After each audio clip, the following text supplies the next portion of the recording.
All right, this tutorial is going to cover a situation where we have a runner on first and the batter bunts. So this is going to cover where everybody needs to go. We're going to assume that we're going to try to make the safer play at first. We might have a chance at that runner at second, but we're going to go for first because there's a good chance that runner from first is already going to break and be moving on the pitch and have a much better jump than the batter. So we're going to go for the play at first. When the batter bunts the ball, the third baseman has priority over all the other infielders to get the ball. It's the better angle for the third baseman to get the ball and to make that throw to first. So let's take a look at where everybody's going to move. We'll start out with the catcher, who's going to move to the area in front of home plate. If any ball goes right in front of home plate, it's the catcher's. First baseman's going to charge, third baseman's going to charge, pitcher's going to charge. They're all going to crowd that area right in front of the pitcher's mound. Third baseman's got the third base line. The pitcher is going to come more toward the first base line, and then the first baseman comes kind of behind and down the line. The second baseman is going to cover first. The shortstop is going to cover second base. At the moment, nobody's covering third. And then if you look at the outfield, the right fielder is going to back up that throw from whoever gets the ball to first base. The center fielder is going to be there in case we need to make a throw to second base. And then the left fielder is going in and in foul territory. If that runner rounds second and tries to make a break for third, we might need to make a throw from first to third. So the left fielder is going to already be in position to back up that throw.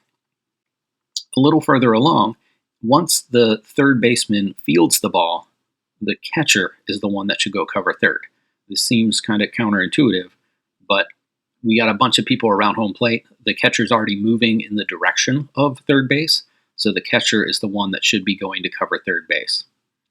The first baseman can just kind of get out of the way, move maybe back toward first base, but don't get in the way of the throw. The second baseman's probably already there, so there's no real job for the first baseman. So they can just kind of move toward the inside of the infield, maybe move back toward first base just to be there, just in case something happens. We get somebody in a rundown, we want extra gloves around there. And then the third baseman has a clear throw, easy out. All right, let's back up. Let's do it again. This time, we're going to go to the person with the second priority to make the play, and that's the catcher. So in this case, same movement for everybody. Every player is still moving in that same direction.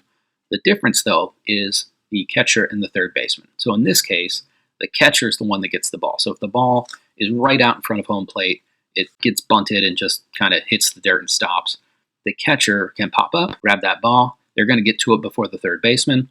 And in this case, they're going to make the throw to first. Everybody else is moving the same way. And the third baseman has to go back to third base because we got to pay attention to make sure that runner doesn't round second and go to third. So depending on who fields the ball, either the catcher or the third baseman need to make sure if they don't get the ball, they're going to cover third. All right, back up one more time. We're going to go third in the list for priority, and that is the pitcher. So the pitcher is going to come off the mound toward the first base side of the mound.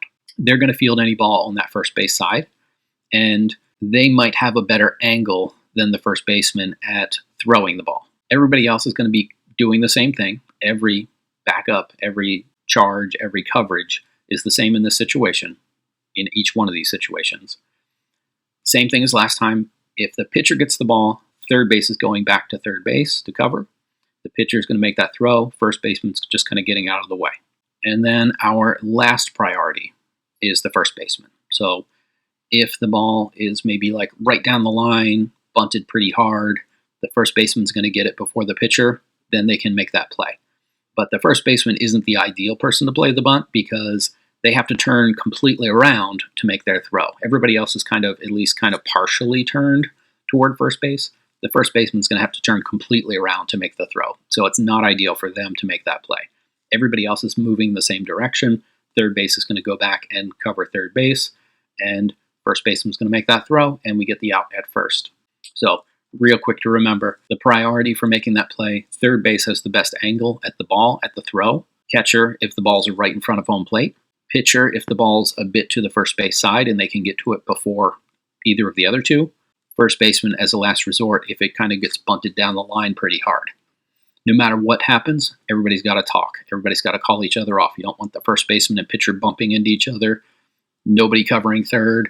We got to make sure everybody talks. So that's really the key. Make sure you know where you need to be. Make sure you know what base you cover and who you back up. And make sure you're talking and getting out of the way of the throw and the play so that you're not in the way of your other players.